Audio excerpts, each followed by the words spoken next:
Hey, I am so crazy excited to take you into the retouching portion of this tutorial. This time around, we're going to do things a little different than my first tutorial. We're going to actually do this together. You should have the files, and together we will retouch the backgrounds.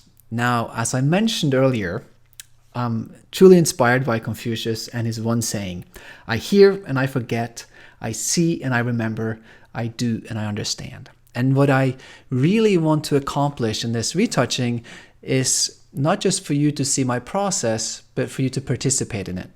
For you to go out and shoot your own elements and put them into these backgrounds that you will see me retouch on the screen. So then you could actually apply yourself to this process and hopefully then learn the complete process by doing.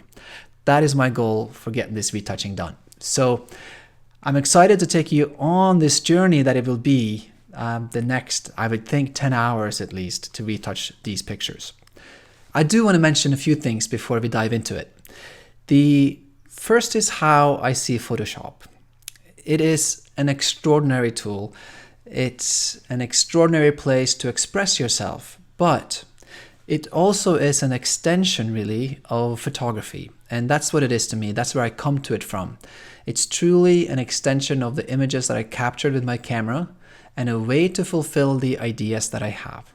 I never start with Photoshop thinking, what am I going to create today? It starts with an idea and Photoshop helps me fulfill it. It starts with an emotion and Photoshop helps me get there. I want to talk about presets and filters and the Instagram sort of look to photography. It's actually an extraordinary expression of what we seek in our pictures. What we get from a camera is just ones and zeros. It's an average that the computer gives you of what's in front of the lens. The light that hits it, it averages it out, it computes it, and gives you an image on the screen. Now, that does not describe what we felt when we took the picture and how we feel when you're going to retouch it. So I think that's part of the fascination with these presets and with Instagram and all these other photo apps.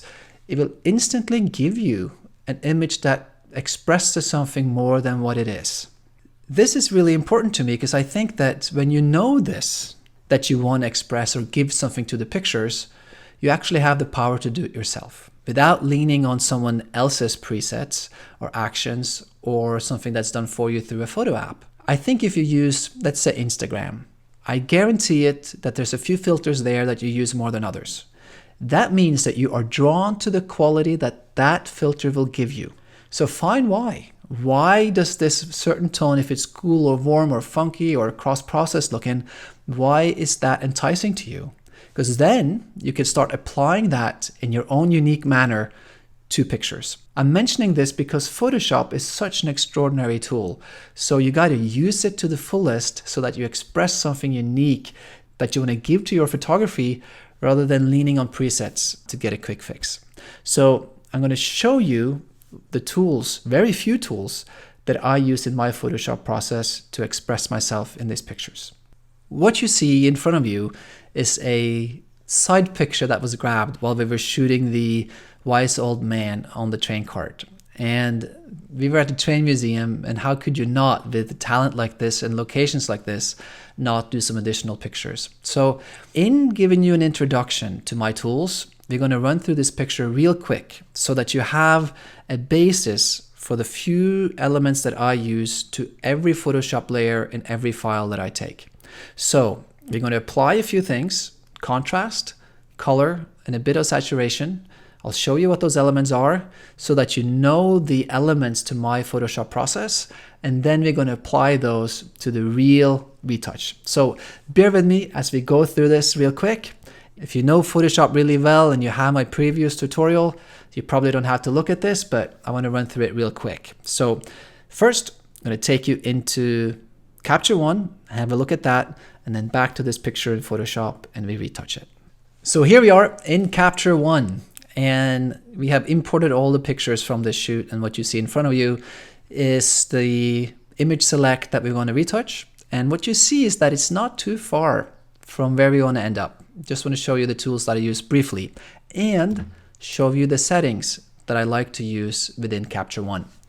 I get a lot of questions about what software I choose to use for my processing, and you could use pretty much any software. They're getting so good now. There is, however, a tiny little difference between the Lightroom and the Capture One processor, and most comparisons show that Capture One is better, especially when you're going to do skies and avoid the gradings and the highlights and all that stuff. So Capture One is my preference when it comes to processing. So let's take a quick look at what we got going on here. In this menu, we're going to focus on these two things right here. The white balance, which we have talked about in our color section, and this color wheel, which you might recognize when we talked about Adobe Color Picker. I told you to always put, your camera at 5500. We're going to slide this up to 5500 right here, roughly at least. And you see it gets a little warmer. For this, I wanted it to be a tiny bit cooler. So I took it down to 5252, which is just a random number, just a little bit down, about 7-8% from the original 5500, which I shot this at. I want you to notice on this color wheel, we have cooler tones in Kelvin here. Obviously it goes towards green, but it's really cool down in here and then warm up in here. And that translates on the color wheel as opposites. You have the cooler tones in here and you have the warmer tones here. Opposites on the color wheel, you have magentas here and green here. So you have cool, warm, magentas and greens. These you could adjust in the tint section right here. So I often add a tiny bit of tint. This comes towards green tones, this goes towards the magenta tones, and these kind of work together a little bit to get the look that I want. This, which you see right here, is actually not bad, but we're going to stick to sort of the feeling that I've already explored, and I'll show you the process. So I have to say, using Photoshop and using these tools will always be an exploration. It's not one set thing, even though I have a clear idea of what I want to accomplish when I shoot the picture and coming into the retouch. I feel it's important for the photographer to actually do the retouch themselves, because accidents like the one where I just pulled the slider can happen. And the retoucher would probably say, oh no, that's too much. I'm going to go in the direction that I was given by the photographer. As the photographer and artist yourself, you will be able then to embrace that accident and say, ooh, this is pretty darn cool, and take the picture different directions. This have happened to me so many times. So I'm a big proponent of the photographers doing the retouching themselves. What I do in my process is that I sit and adjust all color, put all the parts and pieces together, and the nitty-gritty, the masking of trees and hairs and sky and making it all seamless, the part that really takes a lot of time, that I now hand off and have some help with. But I still sit down and do all the initial process myself. So this is what we got going on here. I never really go in here and pick random colors. These are the two that I use in here, and this is a cool reference to have. Then there's this menu, and here I use a few things at different times. This I always adjust a tiny bit. The exposure, obviously, to adjust for my mistake in shooting it. Often when you look at a screen, it goes quick. Now we have so much latitude with the digital exposure, so here I was off by a little bit and chose to take this up 0.75, so 3/4 of a stop in my exposure to make it nice and bright. The contrast is up quite a bit, felt kind of flat. It's the last bit of light in the day that was spilling in the window. And then taking down the saturation quite a bit. So let's see what happens here. Obviously way too saturated, way too crazy in the tones with this yellow train cart behind. Takes way too much attention. So we're going to pull that back down, and suddenly we see the highlights in the face and the highlights here rather than looking at color. Those are my settings in Capture One, and what we do when we feel like we have something good, we go to the process button, and I process pretty much always my Canon files at 110%, just to juice them up a little bit and give me a little bit larger file. The process engine is super good, and it doesn't seem to be any difference at all really to me between 100 and 110%. Adobe RGB, there's an uncompressed, of course, given that we're going to do high res in the TIFF format. I do them at 8 bits.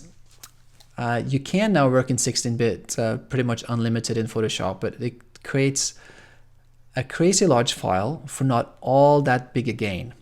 I mentioned banding and gradients in skies. Sometimes I do go in and process skies in 16-bit if I have really heavy grading issues, but it should hold up pretty fine. And in this case, there should be no issues whatsoever. So we just hit Command D, which means that we're going to process this file. Come down here to 77 megabytes. It's already done. In this output location, I'm going to hit output, and here we have our final file. I'm going to bring that into Photoshop, and here we are. And we're going to take a quick little break, and we're going to take this and massage it slightly into the final image, and I'll show you quickly the tools that is the building blocks and foundation for everything that I seek in my pictures.